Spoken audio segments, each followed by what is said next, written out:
मेघालय को बनाया गया। 1969 में क्या किया गया? मेघालय। मेघालय को किससे बनाया गया था? आपका असम से।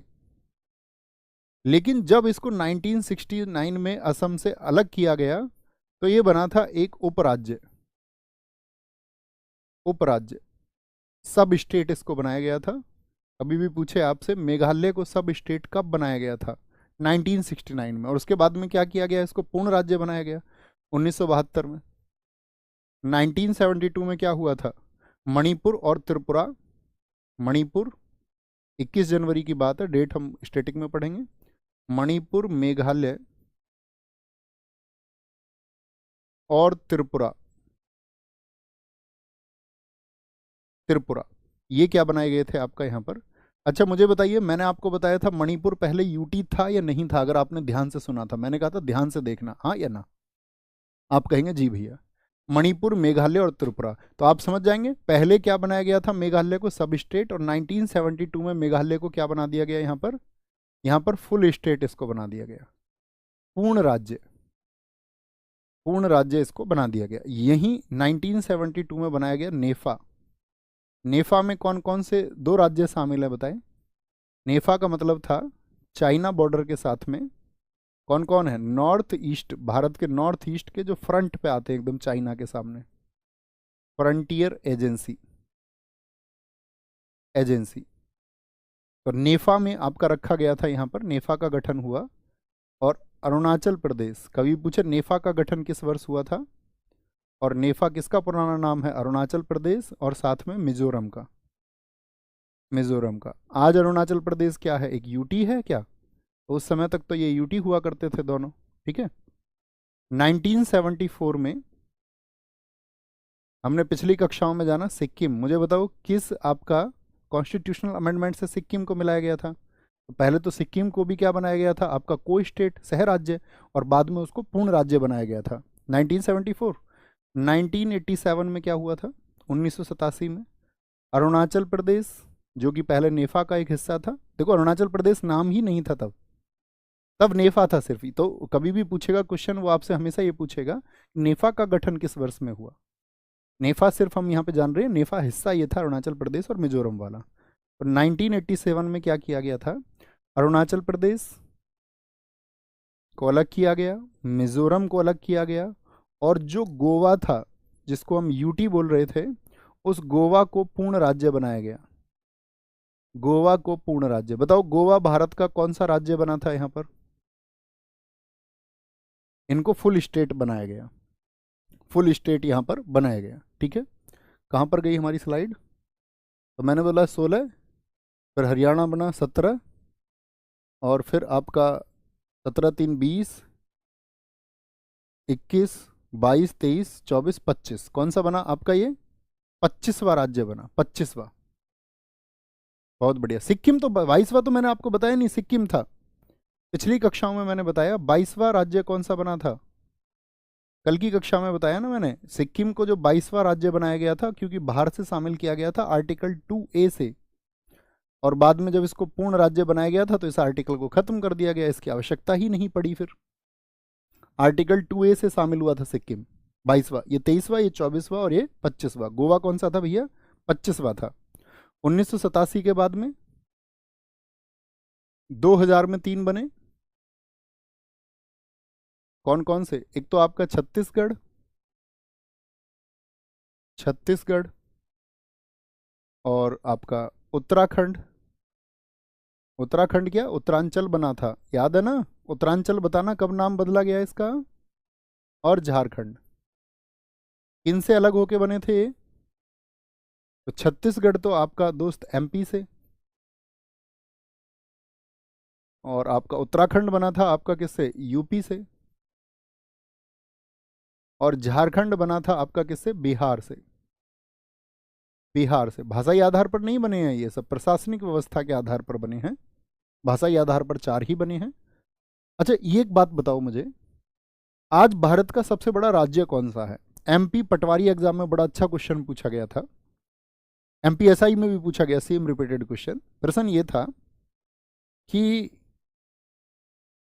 छत्तीसगढ़ के अलग होने से पहले, मतलब छत्तीसगढ़ अलग नहीं था, छत्तीसगढ़ के अलग होने से पहले मध्य प्रदेश का भारत के राज्यों में क्षेत्रफल में कौन सा स्थान होता था? आज आप जानते हैं जैसे राजस्थान भारत का सबसे बड़ा राज्य है क्षेत्रफल के अनुसार, उसी तरह मध्य प्रदेश सन 2000 छत्तीसगढ़ बनने यानी 1 नवंबर से पहले तक भारत का सबसे बड़ा राज्य कौन सा हुआ करता था? तो आपको याद रखना है क्षेत्रफल में मध्य प्रदेश सबसे बड़ा हुआ करता था, याद रखेंगे, ठीक है। फिर ये बिहार बन गया आपका, ये किस किस डेट को बने हैं? 1 नवंबर को बना, ये इनकी डेट बड़ी पूछी जाती है तीनों की। और किस आर्टिकल से बने होंगे बताना जरा भैया? 3, मतलब 3 आर्टिकल से तीनों बने, सारे के सारे जो भारत के अंदर बन रहे हैं वो सभी 3 आर्टिकल से बन रहे हैं, सिर्फ ये तीनों नहीं। 15 नवंबर सन 2000 को बना।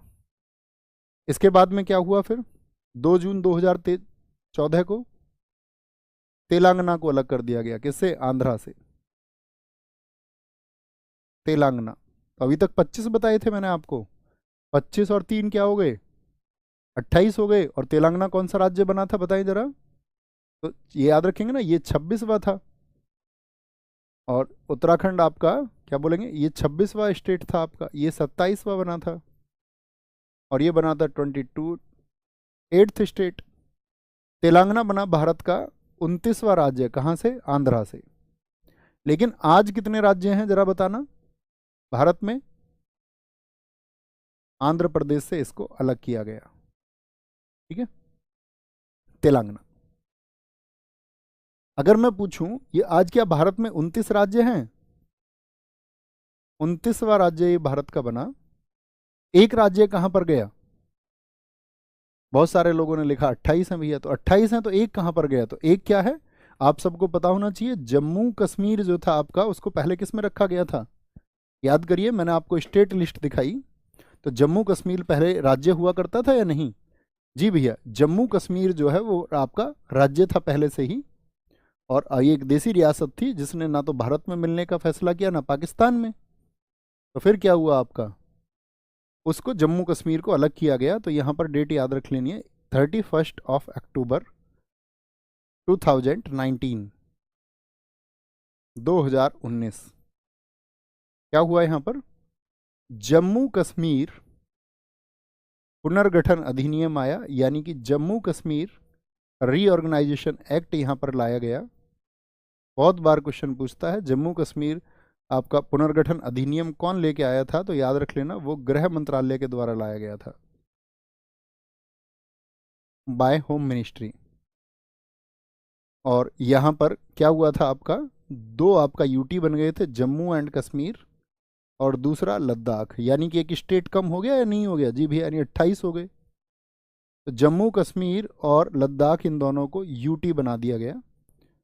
आपने अभी हाल ही में करंट अफेयर्स में पढ़ा होगा, और पढ़ा करो, अखबार पढ़ा करो तुम सारे लोग। जो लोग अखबार नहीं पढ़ते हैं वो अखबार का साथी पढ़ना शुरू करो, मतलब अतिरिक्त समय को आप अखबार पे खर्च करो, वो आपके लिए ज्ञानवर्धक है। ये बताओ लद्दाख जो है आपका, आज लद्दाख में कितने जिले हो गए हैं?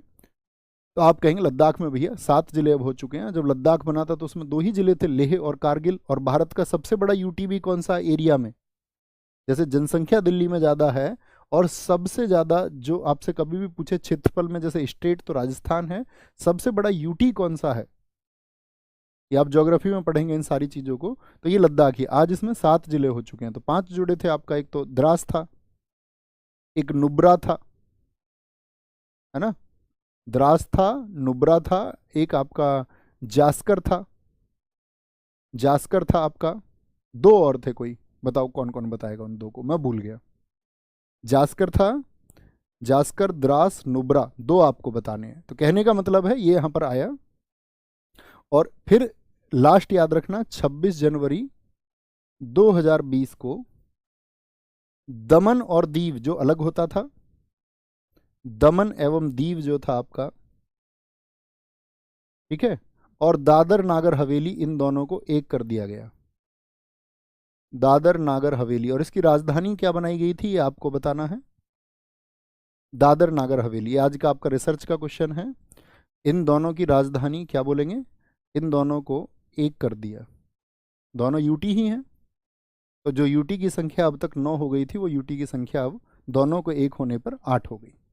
तो वर्तमान में हम क्या बोलेंगे भैया, आपका समा और चांग, नहीं गलत है, समा और चांग थोड़ी है, साम और चांग थांग है। और तुम मुझे बहकाने के मूड में हो यार। साम और चांग थांग है, नुब्रा, जास्कर, द्रास। बात समझ में आई आज की क्लास कि कैसे? ये इमेज देखिए, मैंने आपसे एक क्वेश्चन पूछा था कि सबसे लंबा दुनिया में हंगर स्ट्राइक किसने किया है, वो यही है। नाम लिखो इनका, इनका नाम क्या है बता सकता है? आपसे पूछना चाहूंगा मैं पहले तो याद रख लेना, इनका नाम है इरोम शर्मिला। इरोम शर्मिला, ये मणिपुर की हैं, मणिपुर। और दुनिया में सबसे लंबा हंगर स्ट्राइक इनका है। इसके लिए जानी जाती हैं, हंगर स्ट्राइक के लिए। और हंगर स्ट्राइक कितना है इनका, 2000 से लेकर के 2016। भैया इतने दिन कोई कैसे जीवित रह सकता है? तो उनका इमेज देखिए, नाक में पाइप लिखा हुआ है, तो उन्होंने खाना लेने से मना कर दिया। तो सरकार ने, गवर्नमेंट क्या करती है फिर, अपने अंडरटेकर में लेके उनको नाक के थ्रू ही खाना दिया जाता है, सप्लाई ऐसे होती है। ठीक है। अब भैया ये किस बात की हंगर स्ट्राइक पर है इतनी लंबी? तो इसके लिए याद रख लेना, एक अफस्पा एक्ट है, अफस्पा, अफस्पा एक्ट 1958। अफस्पा का मतलब होता है armed forces, armed forces special power act. किसको स्पेशल पावर्स दी गई हैं इसमें? सेना को। और किन क्षेत्रों में? पूर्वोत्तर भारत में, मणिपुर, मेघालय वाले, नागालैंड वाले क्षेत्र में, क्योंकि भाई वहाँ पर बहुत सारे समुदाय, ये कहा जाता है कि वो अपनी मांगों के लिए अक्सर हथियार उठा देते हैं। तो वहाँ पर क्या दी हुई हैं, आर्मी को स्पेशल पावर्स दी हुई हैं। और क्या हुआ था आपका, ये जो जब वर्ष 2000 में, तो इम्फाल में ही, इम्फाल में अफस्पा की, जब अफस्पा के दौरान जो आर्म्ड फोर्सेस स्पेशल पावर हैं उनको ये अधिकार है, तो वहाँ पर बोलते हैं कि 10 लोगों की वहाँ पर जो है जान चली गई। तो उन 10 लोगों की जब जान गई तो वो अफस्पा के विरोध में आ गई कि अफस्पा एक्ट नहीं होना चाहिए। यहाँ पर सेना जो है इस तरह के एक्ट्स के माध्यम से उनका क्या बोले, उन्होंने क्वेश्चन मार्क लगाए आर्म्ड फोर्सेस पर कि वो इसका दुरुपयोग करती हैं और आम जनता को इसका शिकार बनाती हैं। तो उस तरह के जो क्वेश्चन मार्क उनके थे, उसको लेकर के उनकी हंगर स्ट्राइक शुरू हुई और 16 वर्षों तक फिर उनकी, आप लोग जानते हैं अब वो इस दुनिया में नहीं है 2016 के बाद। ओके, बात क्लियर है आज की? और याद रख लेना, आज की क्लास से बहुत क्वेश्चन पूछे जाते हैं एग्जाम्स में। ठीक है, आप आएंगे। निम्नलिखित में से कौन सा धर आयोग 1948 का जनादेश था? घर नहीं है ये, होम कमीशन नहीं है, वो तो ऐसे ही ले लेगा, धर कमीशन, धर। राज्यों के वर्गीकरण का अध्ययन उनको करना था। धर आयोग क्यों बनाया गया था बताओ जरा मुझे। सिफारिश करने के लिए कि क्या राज्यों को भाषाई आधार पर पुनर्गठित किया जा सकता है? जी भैया, यही देखने के लिए यूपीएससी ने पूछा, बड़ा अच्छा कुछ। धार आयोग जो था, धार बोले या धर बोले, DHAR होता है, तो हिंदी में कई बार उसको धार पड़ता है। धर आयोग की सिफारिशों पर विचार करने के लिए कांग्रेस ने 1948 में अपने जयपुर अधिवेशन में निम्नलिखित में से किस आयोग को नियुक्त किया था? जयपुर अधिवेशन 1948 के अध्यक्ष कौन थे? पट्टाभी सीतारामैया। तो JVP, जवाहरलाल नेहरू, वल्लभ भाई पटेल और पट्टाभी सीतारामैया, ये तीनों लोग। भारत में 1956 में राज्यों का पुनर्गठन किस आधार पर किया गया था? 1956 में। तो 19 धर्म के आधार पर क्या कोई हमारे यहाँ पर राज्य बना? नहीं। जाति के आधार पर कोई राज्य बना क्या? नहीं जी। भाषा के आधार पर। हरियाणा राज्य का गठन जो हुआ वो किस आयोग या समिति की सिफारिश के आधार पर किया गया? देखो SSC नहीं पूछा, अब आप राज्य पुनर्गठन की सिर्फ लिस्ट पढ़ लेते हो, स्टेट याद कर लिए, एग्जाम में बैठे, क्वेश्चन हुए 20 में से 12 और बोले कि भैया 8 तो हुए नहीं, बड़ा टफ पूछा गया। क्या बोलेंगे? सरदार हुक्म सिंह संसदीय समिति। अब आपको चारों नजर में होंगी कि किस कमिटी ने क्या बोला था, किस समिति, कौन सी समिति क्या कहती थी, सब कुछ। निम्नलिखित में से कौन से मुद्दे के लिए वयोवृद्ध गांधीवादी पोट्टी श्री रामुलु की डेथ हुई? वह साइमन कमीशन का विरोध कर रहे थे। साइमन कमीशन तो 1928 में आया भैया। ठीक है, उसको हमने बता ही दिया साइमन कमीशन क्या करता था। आप ऑप्शंस पर विचार किया करो। भारत के विभाजन का विरोध कर रहे थे क्या? नहीं जी, वो तो क्या बोलेंगे, भारत के स्वतंत्रता सेनानी थे, भारत के विभाजन का विरोध क्यों करेंगे? मैंने बोला गांधी जी के साथ सक्रिय रहे। वह